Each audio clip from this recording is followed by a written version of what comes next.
नमस्कार और इस नए विश्लेषण में स्वागत है। आज हम एक बेहद प्राचीन और गहरे स्रोत तत्वार्थ सूत्र पर चर्चा करने वाले हैं। विशेष रूप से हम इसके 7वें अध्याय के 6ठे सूत्र पर ध्यान केंद्रित करेंगे, जो अचौर्य यानी अस्तेय व्रत के बारे में है। सच कहूं तो ये ग्रंथ मानव मनोविज्ञान और आध्यात्मिकता का एक अद्भुत संगम है। तो चलिए इसकी गहराई में उतरते हैं और देखते हैं कि ये प्राचीन ज्ञान आज के समय में भी कितना प्रासंगिक है। अब जरा इस सवाल पर गौर करें। जब भी चोरी शब्द सामने आता है तो मन में सबसे पहली छवि क्या बनती है? शायद किसी का पैसा लेना, है ना? या बिना पूछे कोई कीमती चीज उठा लेना। लेकिन क्या चोरी का दायरा सिर्फ भौतिक संपत्ति तक ही सीमित है?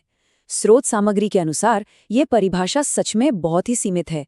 दरअसल अचौर्य या अस्तेय का असली मतलब सिर्फ धन चुराने से बचना नहीं है। यह एक पूरी तरह से मनोवैज्ञानिक बदलाव है। मतलब उस मानसिकता से बाहर निकलना जहां हम जगहों पर अपना अधिकार जमाते हैं या संसाधनों को इकट्ठा करने की कोशिश करते हैं। उस विचार को ही जड़ से खत्म करना कि ये मेरा है। ये समझना वाकई दिलचस्प है कि असली चोरी तो हमारे मन के भीतर उस स्वामित्व की भावना से ही शुरू हो जाती है। और इस संकल्प को सुरक्षित रखने के लिए स्रोत में एक बहुत ही सुंदर और प्रैक्टिकल उदाहरण दिया गया है। तांगे वाले घोड़े की कल्पना कीजिए। उसके आंखों के दोनों तरफ ब्लाइंडर्स या साइबान लगाए जाते हैं। क्यों? बस इसलिए ताकि सड़क पर चलते समय वो किनारे के खेतों में हरी भरी चीजें देखकर भटक न जाए। बिल्कुल उसी तरह हमारे मन को भी लालच और चोरी के विचारों में भटकने से रोकने के लिए कुछ खास मानसिक ब्लाइंडर्स या सुरक्षा कवचों की जरूरत होती है। तो आज की हमारी इस चर्चा का रोड मैप कुछ इस तरह रहेगा। हम सबसे पहले इन सुरक्षा कवचों को समझेंगे, फिर तत्वार्थ सूत्र के आध्यात्मिक फॉर्मूले पर बात करेंगे और उसके बाद स्वामित्व छोड़ने, दूसरों को न रोकने, अपने हिस्से की शुद्धता और अंत में मोह बनाम मोक्ष मार्ग के अंतर को डिकोड करेंगे। तो चलिए सीधे बढ़ते हैं पहले खंड की ओर, अचौर्य व्रत की रक्षा करने वाले सुरक्षा कवच। मूल ग्रंथ बताता है कि इस व्रत की सुरक्षा के लिए कुल 5 भावनाओं यानी निरंतर चिंतन की आवश्यकता होती है। मतलब उठते बैठते चलते फिरते हर क्रिया में इन 5 बातों का ध्यान रखना ही होता है, ताकि अनजाने में भी चोरी का कोई दोष न लग जाए। अब आते हैं दूसरे खंड पर, तत्वार्थ सूत्र का आध्यात्मिक फॉर्मूला। और ये बहुत ही शानदार तरीके से दर्शाता है कि इस ग्रंथ के रचयिता आचार्य उमास्वामी कोई साधारण संत नहीं, बल्कि एक आध्यात्मिक वैज्ञानिक थे। उनके ये सूत्र सिर्फ पढ़ने के लिए नहीं है, ये किसी लैब में इस्तेमाल होने वाले फॉर्मूले की तरह है। जैसे विज्ञान में H2O का मतलब पानी है, जिसे सही अनुपात में मिलाने से प्यास बुझती है, वैसे ही ये सूत्र भी सम्यक दर्शन, ज्ञान और चारित्र को सही अनुपात में मिलाकर मोक्ष तक पहुंचने के एकदम सटीक ब्लूप्रिंट हैं। यहीं से हम अपने तीसरे खंड में प्रवेश करते हैं, स्वामित्व छोड़ना। इसे स्पष्ट करने के लिए स्रोत में एक बहुत ही रोचक कथा मिलती है।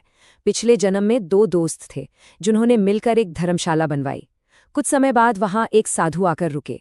एक दोस्त तो बहुत खुश हुआ, लेकिन दूसरे ने क्रोध में आकर उन मुनिराज को बिना इजाजत रुकने के कारण बाहर निकाल दिया। इस बात पर दोनों दोस्तों में भयंकर विवाद हो गया और लड़ते लड़ते वे दोनों क्रोध में ही मारे गए। अगले जन्म में वे उसी जंगल में शेर और सुअर के रूप में पैदा हुए और उसी स्वामित्व के अहंकार के कारण फिर से एक दूसरे की जान ले ली। ये साफ दिखाता है कि संपत्ति से लगाव कैसे जन्म जन्मांतर तक टकराव का कारण बन सकता है। आज के समय में इसे ट्रेन रिजर्वेशन के उदाहरण से बहुत आसानी से समझा जा सकता है। एक रिजर्व्ड कोच उस धर्मशाला की तरह है जहां लोग ये मेरी सीट है का पूरा अधिकार जताते हैं और दूसरों को उठा देते हैं।